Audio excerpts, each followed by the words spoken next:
Hello, and welcome back to Speak English Daily.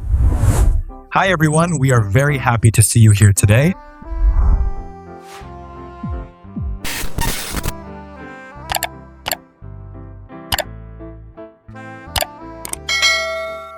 You ever have those days where you're doing a lot, but something still feels missing? Yeah, like I'm busy the whole day, but at night I feel like I didn't really move forward. That feeling is more common than people think. You're not failing, but you're not progressing either. It's like being in the middle, not stuck, but not in control. That's exactly how it feels. I'm not doing nothing, but I'm also not becoming who I want to be. That's the wake-up moment. It doesn't come with noise. It's quiet. You just sit there and think, something is off. So what is that feeling, really? It's awareness starting to grow. For the first time, you're noticing the gap between where you are and where you could be. So it's not a bad thing. No, it's the beginning of change. But most people ignore it. They distract themselves. They scroll, they watch something, they talk to someone, anything to avoid that thought. Yeah, I've done that. I feel uncomfortable, so I try to stay busy. That's the problem. Staying busy is not the same as moving forward. You can be active and still be lost. That hits hard. So why do people stay in that state for so long? Because drifting is easy. It doesn't require decisions. It doesn't require effort. You just follow whatever comes in front of you. Like going with the flow? Yes, but without direction. You wake up, check your phone, react to messages, go through the day, and repeat. There's no clear intention behind your actions. So people aren't choosing their life, they're just reacting to it. Exactly. And over time, that creates a life that feels empty, even if everything looks fine from the outside. That explains a lot. Sometimes everything seems normal, but inside it feels off. Because deep down, you know you're capable of more, but you're not acting on it. So what's the first step to fix that? Awareness. Not just noticing the problem, but really understanding it. You have to pause and ask yourself honest questions. Like what? Questions like, am I in control of my time? Am I making decisions or just reacting? Am I growing or just repeating the same day? Those are uncomfortable questions. They are, but they're necessary. Growth never starts with comfort. It starts with truth. I think a lot of people avoid those questions because they don't like the answers. That's true, but avoiding the truth doesn't change it. It just keeps you stuck longer. So awareness is about facing reality even if it's not what you want to see. Yes, and once you see it clearly, something shifts inside you. You stop lying to yourself. You stop making excuses. And then what? Then you begin to take control, slowly, not all at once, just small changes. Like what kind of changes? Simple ones. Paying attention to how you spend your time, noticing your habits, catching yourself when you're wasting hours without purpose. That sounds simple, but not easy. Exactly. Most powerful changes are simple, but they require honesty and consistency. So the goal is not to suddenly become perfect, but to become aware first. Yes, you can't change what you don't see. Awareness turns on the light. I like that. It's like you've been in a dark room and suddenly you can see everything clearly. And once you see clearly, you can't go back to being blind. That's when real growth begins. So that uncomfortable feeling, it's actually a signal. It's a signal that you're ready for more, ready to take control, ready to stop drifting. That changes how I see it. Instead of avoiding that feeling, I should pay attention to it. Exactly. That feeling is telling you something important. Don't ignore it. Listen to it. So the first step is not action, it's awareness. Yes, awareness creates better decisions, and better decisions create a better life. That makes sense. If I don't know what I'm doing wrong, I can't fix it. And most people skip this step. They try to change their life without understanding it first. Which is why they go back to old habits. Exactly. Without awareness, change doesn't last. So if someone is listening right now and feels this way, what should they do today? Start observing your day. Watch your actions. Notice where your time goes. No judgment, just awareness. Just pay attention? Yes, that's the first step toward control. I feel like this alone can change a lot. It can, because once you become aware, you stop living on autopilot. And that's when things start to shift. Exactly. That's when you move from drifting to directing your life. That's powerful. Let's talk about something most people avoid, even when they know it's holding them back. Let me guess. Responsibility. Yes, taking full responsibility for your life. Not just the good parts, but everything. That sounds heavy. I think a lot of people feel like their situation is not fully in control. And that's where the problem begins. It feels easier to point at something outside, your past, your family, your environment, or even luck. I've done that, saying things like, I would be doing better if my situation was different. That thought feels comforting in the moment. It protects your ego. It gives you a reason to stay where you are. But at the same time, it keeps you stuck. Yes, because the moment you blame something outside, you give away your power. You're saying, my life depends on things I can't control. That's dangerous. It means you're waiting instead of acting. And waiting turns into months, sometimes years. People stay in the same place, not because they can't change, but because they believe they can't. So responsibility is about taking that power back. Yes, it's saying, this is my life. No matter what happened before, I decide what happens next. But what about things that really weren't your fault? Good question. Responsibility is not about blaming yourself for everything. It's about choosing to improve everything. That's a big difference. Very big. You're not saying it's all my fault. You're saying it's all my responsibility now. That feels stronger. It is, because it puts you in control again. Instead of focusing on what went wrong, you focus on what you can do next. I think people struggle with this because excuses feel easier. Of course they do. Excuses remove pressure. They give you a way out. Like saying, I don't have time, or I'm not ready yet. Yes, and the more you repeat those excuses, the more they become your reality. So how do you break that pattern? You start small. You don't try to fix your whole life in one day. You take control of simple things first. Like what? Your time, your habits, your reactions. For example, if you say you don't have time, look at how you spend your day. That's uncomfortable, but true. Most people have time, they just don't manage it well. Hours go into things that don't move their life forward. So instead of saying, I don't have time, you say, I didn't use my time well. Yes, that shift alone changes your mindset. What about habits? Same idea. If you have a bad habit, don't say, I can't change it. Say, I haven't changed it yet. That puts responsibility back on you, and once it's on you, you can do something about it. I see how this builds control slowly. It does. Control is not one big decision. It's many small decisions made daily. Like choosing to wake up on time, choosing to focus, choosing to avoid distractions. Yes, every small choice either builds control or weakens it. I feel like people underestimate small actions. They do. They wait for big motivation, big change, big results. But real change comes from small, consistent actions. So responsibility shows in daily behavior, not just big decisions. That's right. It's in how you spend your morning, how you react to problems, how you use your time. This makes it more practical. It's not some big concept anymore. That's the point.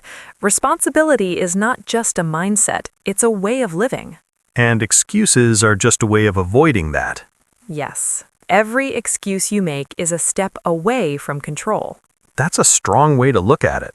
Let me ask you something, and I want you to be honest with yourself. What is one excuse you keep repeating in your life right now, and how is it holding you back? Listeners can write their answer in the comments section. That question makes you stop and think. It should, because awareness without action doesn't change anything. So once you notice your excuses, what's next? Replace them with ownership. Instead of saying, I can't, say, how can I? That changes your focus from problem to solution. And that's where progress begins. Solutions create movement. Excuses create delay. I feel like this is where people start to see real change. Yes, when they stop waiting and start taking control, even in small ways. It's not about being perfect, it's about being responsible. That's the foundation. Once you take responsibility, everything else becomes possible. And without it, nothing really changes. Let's move into something people talk about a lot, but often misunderstand. You mean motivation? Yes, many people believe motivation is the key to success. They wait to feel ready, excited, or inspired before they take action. I've done that. Some days I feel energized and I get a lot done. Other days, I feel nothing and I do nothing. That's the problem with motivation. It comes and goes. It depends on your mood, your energy, even your environment. So you can't rely on it. You can enjoy it when it comes, but you can't depend on it. What you need instead is discipline. How would you explain discipline in simple terms? Doing what needs to be done even when you don't feel like doing it. That sounds simple, but it's hard in real life. It is, because your mind will always look for comfort. It will tell you to delay, to rest, to choose the easier option. Like when I plan to work but end up scrolling on my phone. That's a perfect example. In that moment, your feelings are in control. Discipline is when you act based on what matters, not how you feel. So instead of asking, do I feel like doing this, I should ask, is this important? Yes, that question changes your behavior. It shifts your focus from comfort to purpose. But how do you build discipline? It doesn't just appear. You build it through systems. Not big goals, but small routines you follow every day. What kind of systems? Simple ones. For example, waking up at the same time daily, setting a fixed time to work, limiting distractions during that time. So you remove the need to decide every day. Yes, decisions take energy. Systems reduce that pressure. You just follow the routine. That makes it easier to stay consistent. Consistency is the goal, not perfection. Even if you don't feel great, you still show up. I think people quit because they expect to feel motivated every day. That expectation sets them up to fail. Discipline means you show up on good days and bad days. Can you give a real-life example? Sure. Imagine someone who wants to improve their skills. A motivated person studies when they feel like it. A disciplined person studies at the same time every day.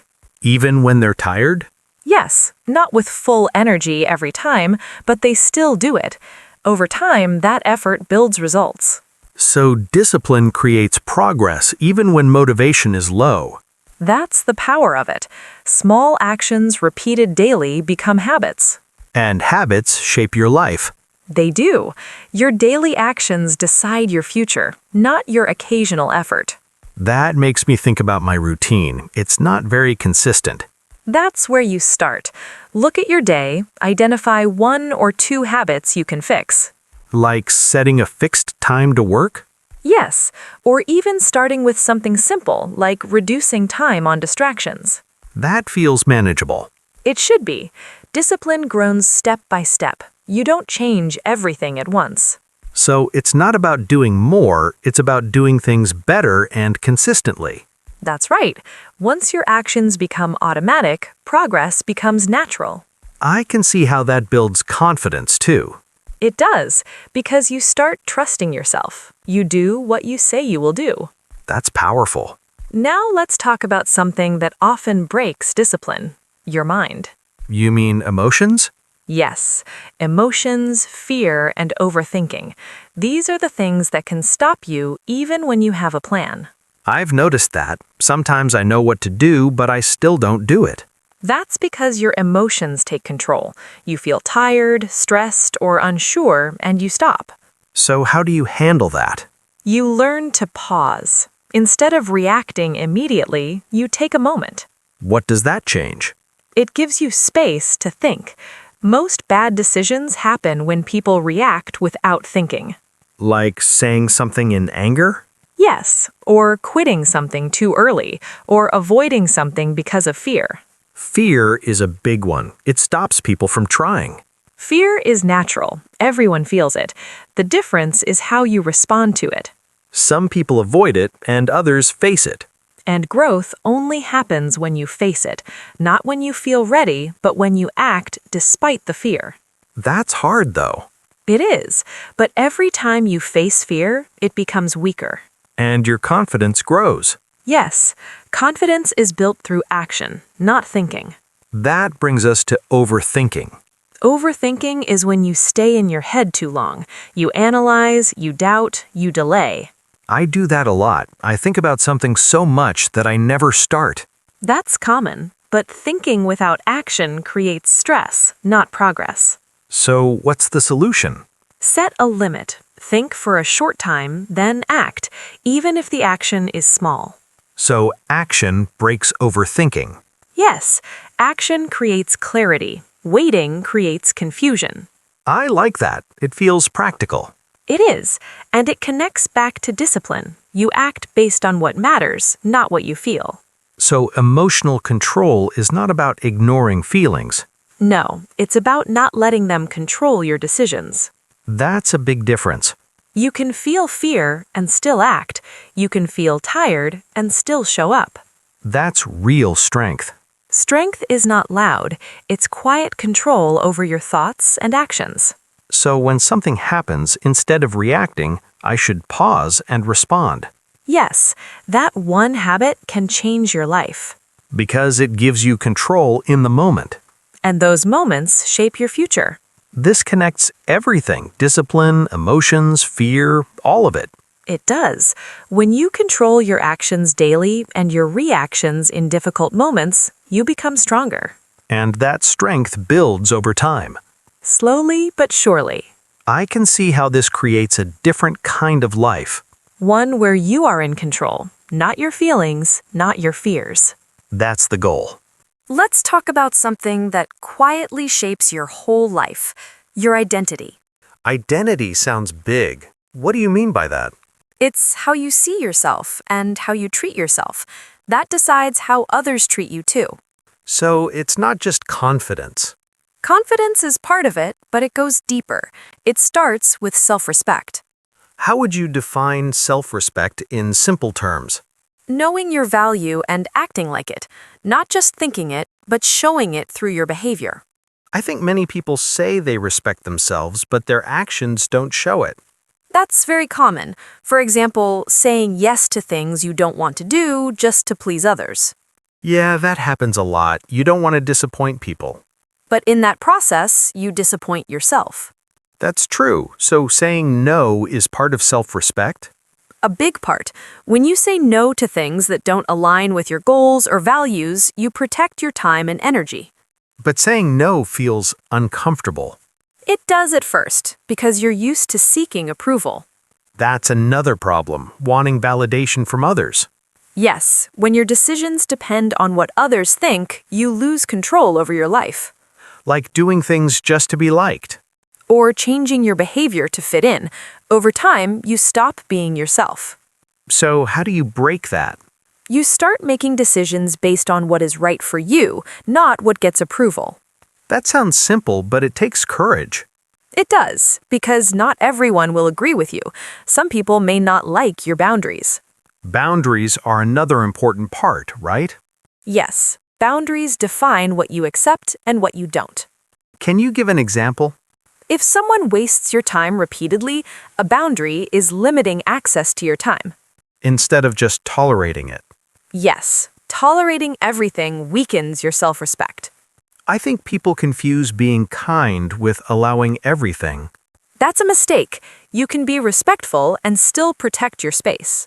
So boundaries are not about pushing people away, but about protecting yourself. That's right. And when you set clear boundaries, people start taking you more seriously. Because they see you value yourself. And that builds real confidence, not the kind that comes from words, but from actions. Confidence from actions feels more stable. It is. When you keep your standards, follow your routine, and respect your time, you start trusting yourself. And that trust becomes confidence.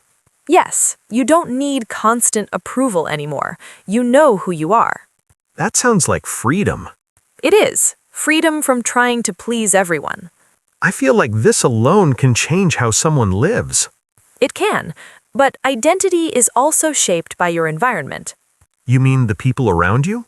Yes, the people you spend time with influence your mindset, your habits, and your decisions. I've noticed that. If I'm around focused people, I feel more focused.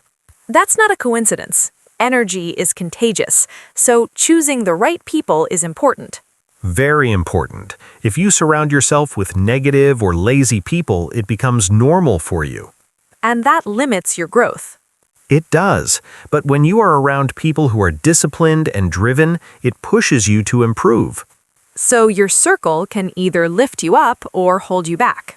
Yes, and sometimes growth requires distance from certain people. That's not easy. No, but it's necessary. You're not rejecting people, you're protecting your future. That's a strong way to look at it. It's about alignment. You want people who support your growth, not distract from it. What if someone doesn't have that kind of circle? Then they should focus on building themselves first. Read, learn, improve, and over time they will attract better people. So it starts with you. Always. Your standards decide your environment. That connects back to self-respect. It does. Everything connects. What about working quietly? I've heard people talk about that. That's another important part of growth. You don't need to share every plan or goal. But people like to talk about what they're going to do. Talking feels like progress, but it's not the same as action. So it creates a false sense of achievement. Yes, you feel good for a moment, but nothing actually changes. So it's better to focus on doing the work. Quietly, consistently, let your results speak later. That also avoids unnecessary opinions. And distractions. Not everyone needs to know your direction.